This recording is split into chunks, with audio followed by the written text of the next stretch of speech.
and Marshall knows that it can happen such a thing. It's what is the idea? He knows that it can be, it happens to be, if you borrow the item, it can get, the dishes can crack, and the car can get a flat, whatever the things can be. So according to the Rashba, you will be same Shala can be, it's a shul, somebody borrowed a car and it's a shul, this was such a story, he borrowed a car and it's a shul from his friend, and his friend know that he wants to go traveling to by Arabic Yeshuvim, the Arab, the Shtuchim. Everyone knows the Rebbe was very strong about not to get the Shtuchim yet, but there's an Arab there. Somebody wants to go and travel in the car there, and some of the Arabs, it can be that he is throwing some stones on the car, and the car got cracked. So it's the same shot. According to the Rambam, there will be high, because the item was a good item. But according to the Rashba, there will be boosted. Because you know, if it goes by the Arabs, you're traveling there in the car, it can be such a thing. It's also called Achmer Melocha. What's the Aloha Lamat? The Aloha Lamat is a machloike Shechanura, and finish Imam. The Shechanura in the Tite, and the Ramu, so you're high. So everyone knows Aloha is a Dina Muminet, and when it's a Machavayra, Ulaverai, and it comes to the bell without a Shabbat. Who has the money, he will be Yudan Rabyon, he will win. So this is the Aloha of this. For Allah. Don't want to keep having amazed that everyone can sit so long. So this is the Brucha. Everyone should have a lot of Brucha, and Brucha will be worth for all the Brucha to understand the Torah, and that will be worth to Mashiach.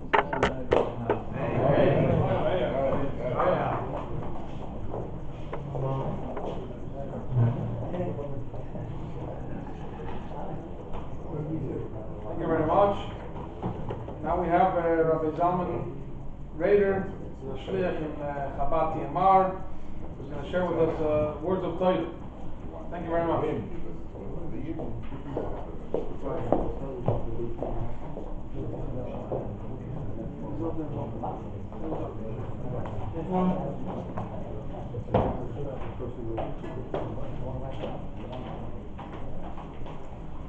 Correct.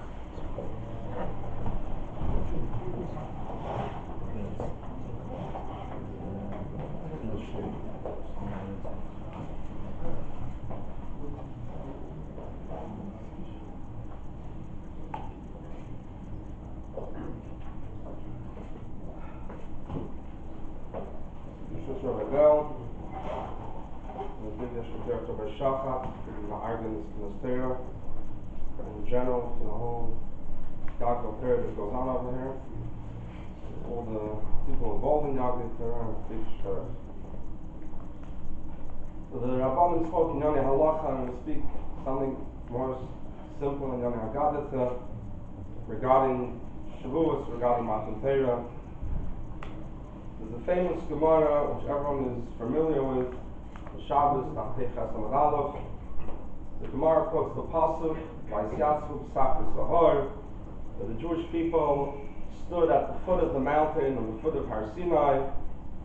The Gemara says, "Amr Rav Dimi bar Chama bar Chasa, melamed shekafa Kadosh Baruch Hu aleim sahar kegigis."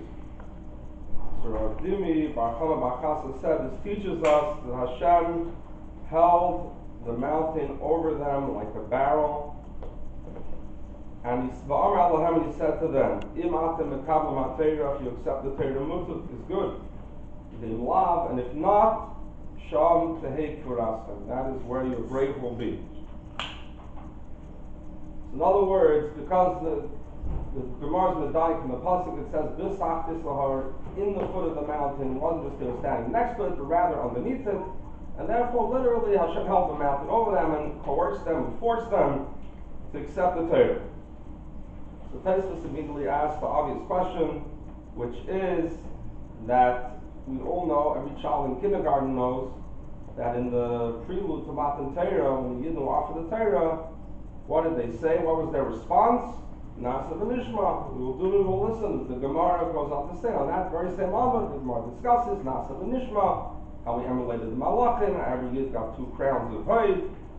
So, if they accepted the Torah willingly, with such enthusiasm, said Nasa v'nishma, so surely comes the point of Hashem having to hold the mountain over them and threatening them, that if you don't accept the Torah, this will be your grave.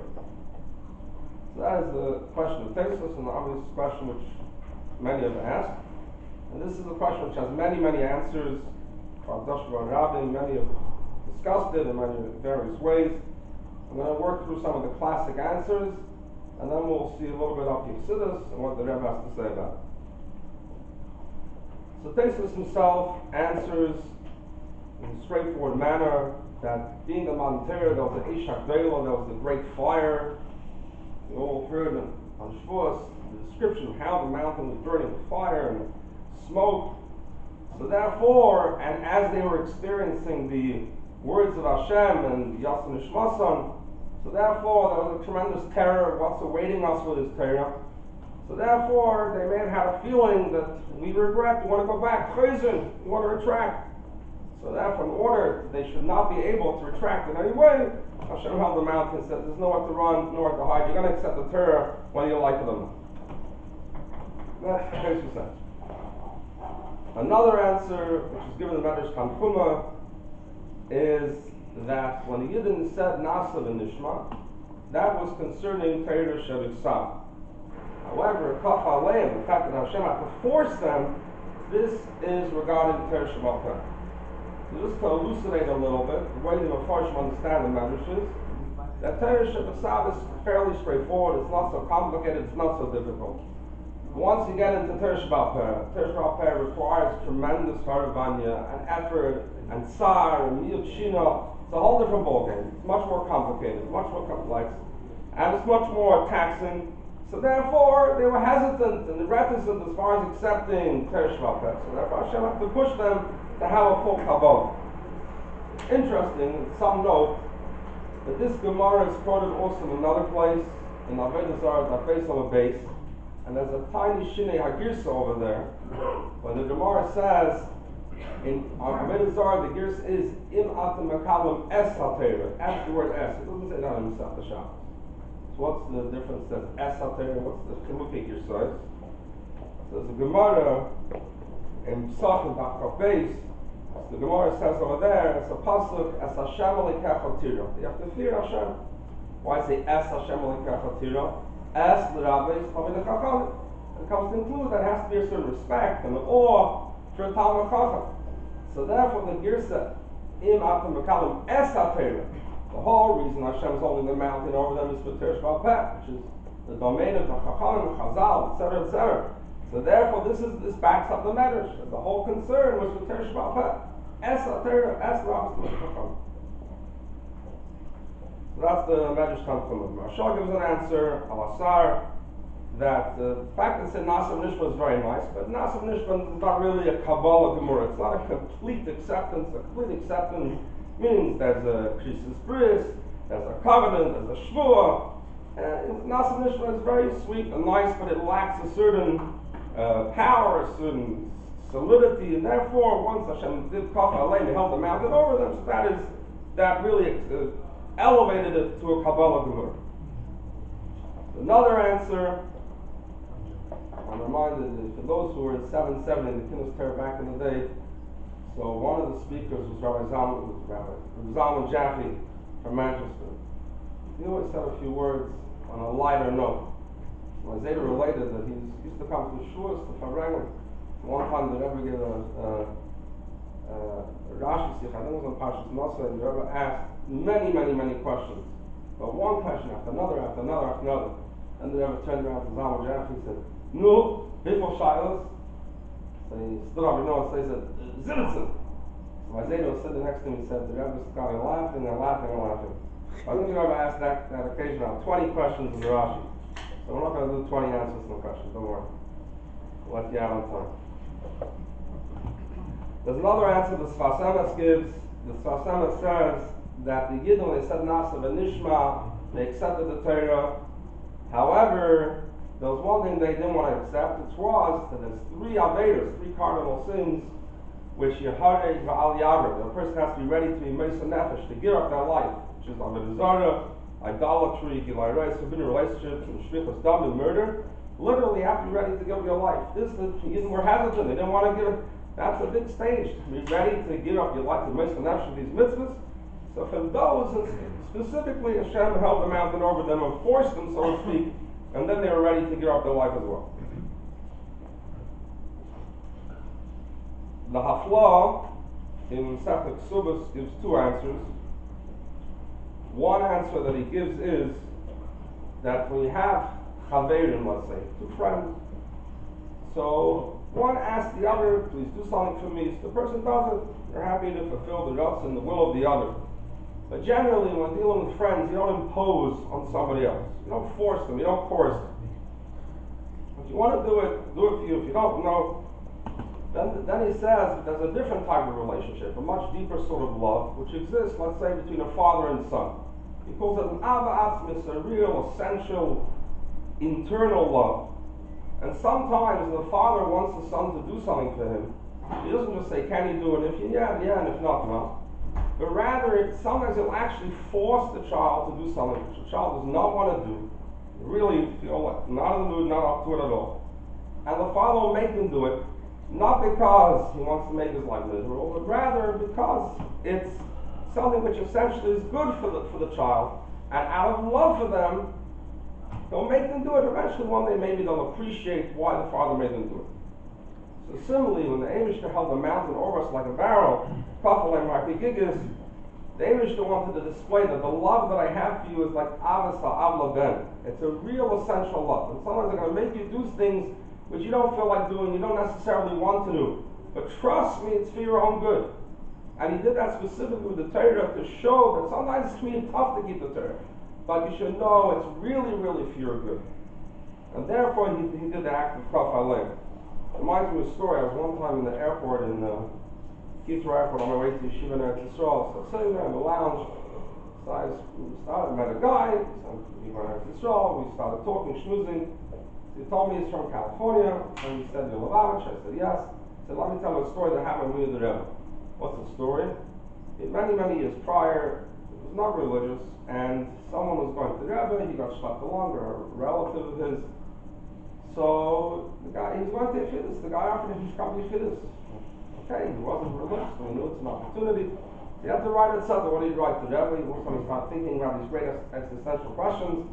So what popped into his head was, why does God need me to do all these different mitzvahs, all these details? Why does God need this? Why does God need that? And the other, etc., etc., etc. He wrote it all down. He went into Chiddush, and he presented it to the Rebbe. The Rebbe read it. Said the Rebbe looked up at me. And the Rebbe's answer to him was, the mitzvahs are not for God, the mitzvahs are for you. And he described it to me in the airport. He said, it was like someone turning the lights on so bright, like intense brightness, all of a sudden it clicked. The mitzvahs are not for God, the mitzvahs are for you. Hashem is doing you a favor. He's doing something which is good for you. Which is his masim with this answer of the Hafla, that ultimately when Hashem up the mountain, he's like, this out of love, it's all for your good. Appreciate it.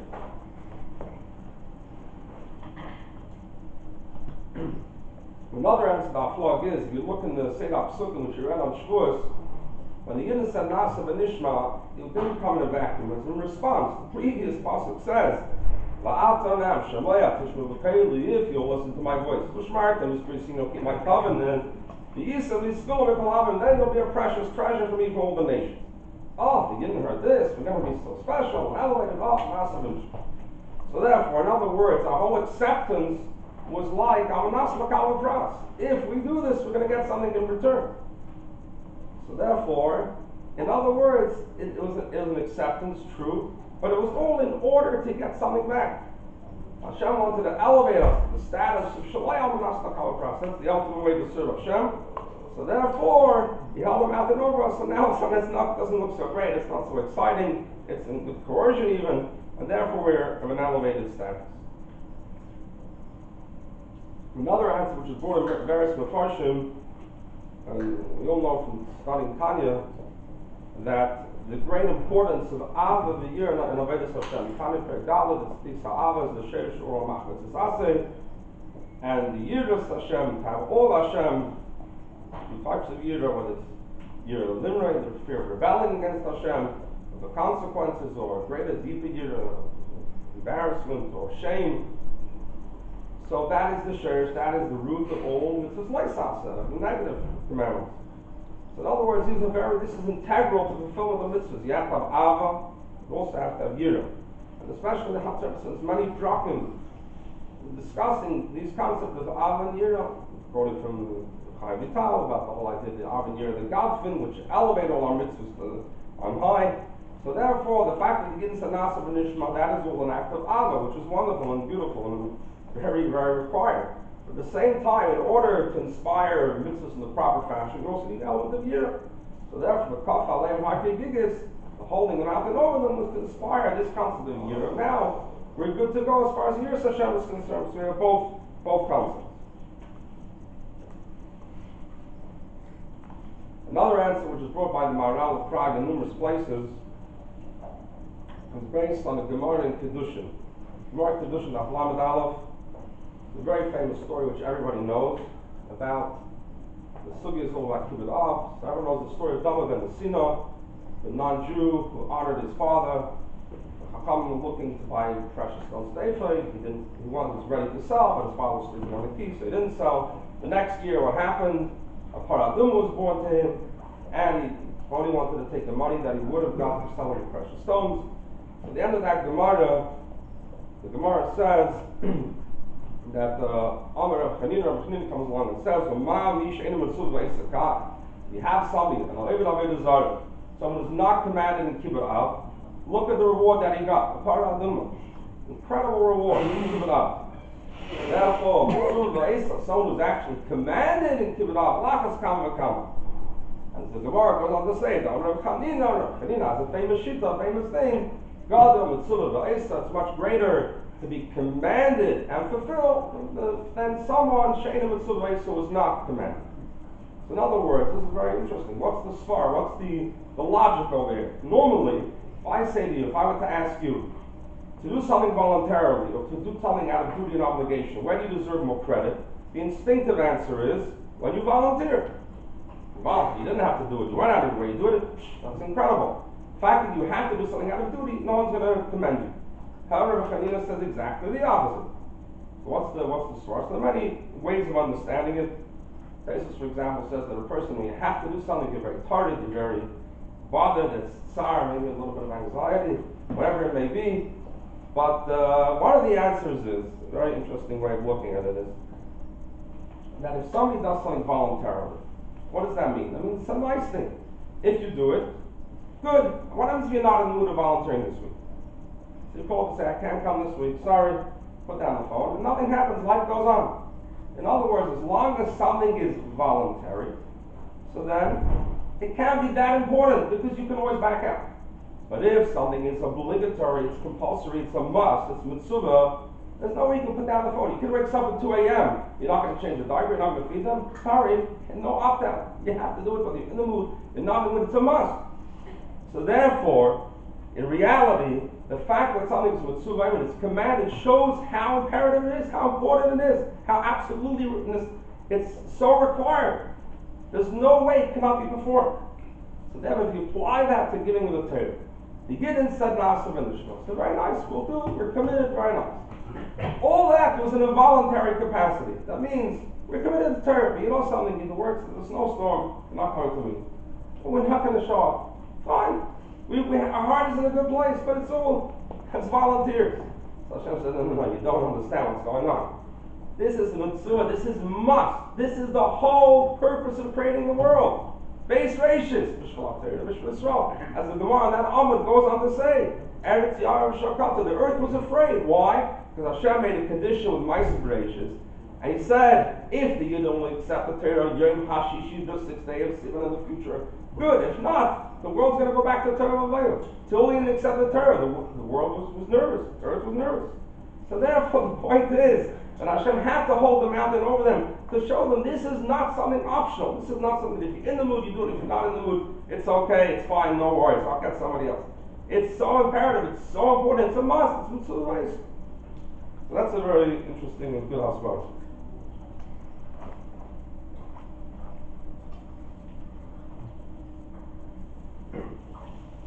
Let's go into a little bit of Chassidus. How do you understand the split into Chassidus? So there's a Baal Shem Tov, which is written in Kesef Shem Tov and Siman Zion. Thank Rabbi Shachat for alerting me to it. So Baal Shem Tov, over there in Kesef Shem Tov, he quotes Kushas HaTaisus, and he says, so why does the Eibush have to hold the mountain over them? He says like this. What happens if you have a situation where a person has no cheshek to Torah and Avodas Hashem? No cheshek, not in the mood. So therefore, you might think, no, I'm in cheshek, I'm not in the mood, I'm not interested. So therefore, I'm a ben chayil bottle, I tried, my heart's in a good place, but I just can't, too much. So therefore, he says, no, the Eibush held the mountain over them to show you that you have to force yourself. You have to imagine the mountains over you. Someone's going to drop a mountain on you. You're going to move. You got out of bed. So that's the way you have to feel. Not having a cheshek is not a good excuse. That's what the Baal Shem Tov says. So the mind of the Rebbe, Rani B'Simchi, Tafshat Chazayim, the Rebbe quotes this in the Ha'ara. The Rebbe asks a question on the answer of the Baal Shem Tov. The Rebbe says, Yidden said Nasa V'Nishma. Yidden said we're committed to Torah. What did they think? It's never going to come a day they're not in the mood? Why is it that all of a sudden maybe you're not in the mood? That's a good reason. It doesn't work like that. If you commit to something, so you commit. Through hail, through snow, through rain, that's it, you're committed. Why would all of a sudden something, if I'm not in the mood, I've been benefited? Who would think such a thing? What's the havam there? What's the thought? The Rebbe answers in a little ha'ara. The Rebbe says that ultimately Nasa V'Nishma was from the Yidden themselves. They were the ones who came up with it, and therefore because we are finite and we are limited, we are mugdal. So ultimately, yes, when you're in a rut and you're not feeling it and you have no cheshek, so therefore it's very, very hard. So yeah, Taka, it's not so easy just because we said Nasa V'Nishma when things were good at Har Sinai, but ultimately I'm not infinite. I have no. Sometimes I'm just not going to be up for it. So therefore, the Rebbe explains that the concept of Hashem holding the mountain over us is to infuse us with an energy which is believable from the Eibush himself. That will come a time even when you don't have the cheshek, it'll be very, very difficult. But that energy of Kaf HaLeim will sustain you that you're capable, even in such a moment, of getting up and moving forward. Don't think, it's okay. No. The Eibush is giving you patience, believable. He gave you a Torah. Even in the moment of cheshek, you have the capacity to overcome it. Just like to finish with one thing that the Rebbe says in the Sikha. There's a Sikha in Chelek Lamed Vav in Pasha Shmois.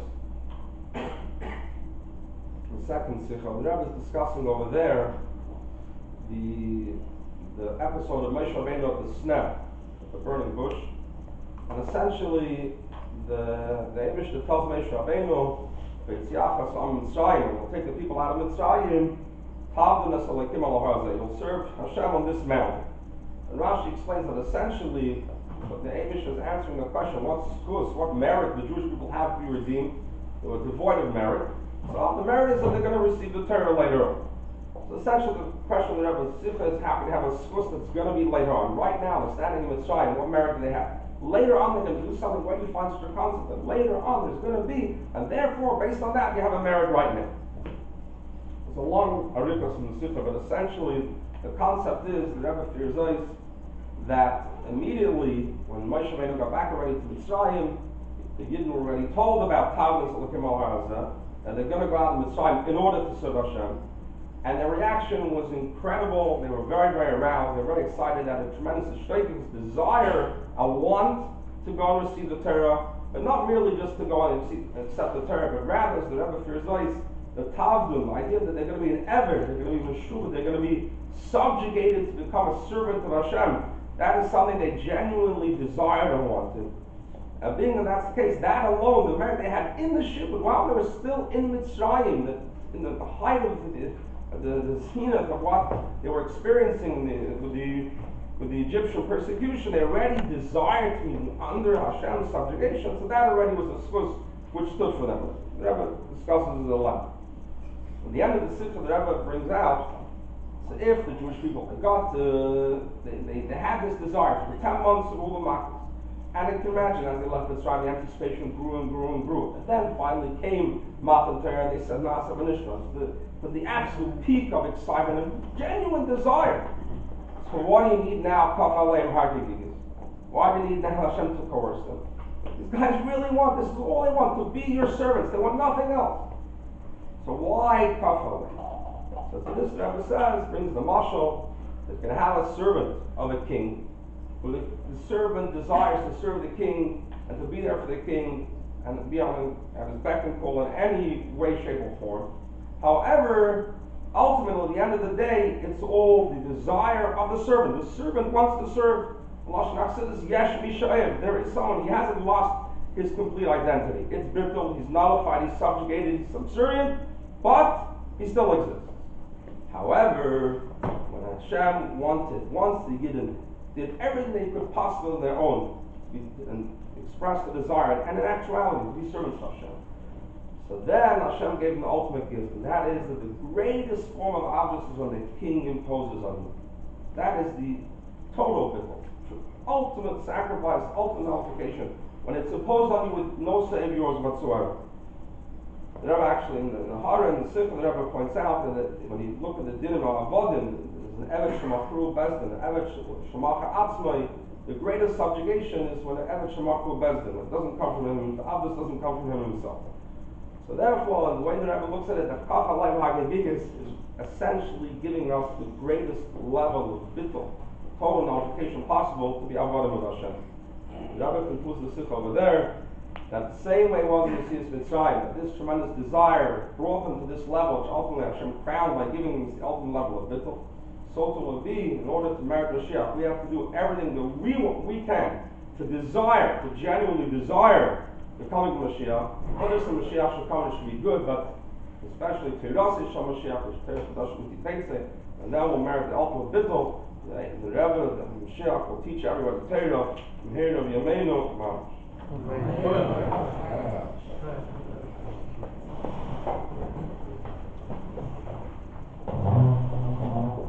you very much. Don't forget that after Mitzvah Shem we have the last speaker, and then right away we'll have Mike. Mitzvah Shem. So last but not least, it's always very important that not only guest Rabbonim, Chazer and Inyan in Torah, it's very important that people who come to learn on a daily, weekly basis with Chazer and Inyan in Torah, and not just Tam Inyan in Torah, but Inyan in Torah that's actually learned while they're here in the Beis Medrash.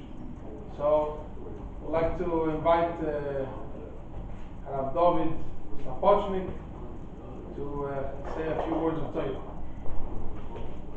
And first I would like to, I know that right away everyone gets up, so I would like to thank everyone for joining us tonight, coming from near, from far, and to sit down and listen and join and be part of this Kינוס Torah, and we invite everyone to continue coming daily, weekly, to join the Shura Torah from the Chavruse, and be mamshech the Kינוס Torah into the Yom Yom Batoira.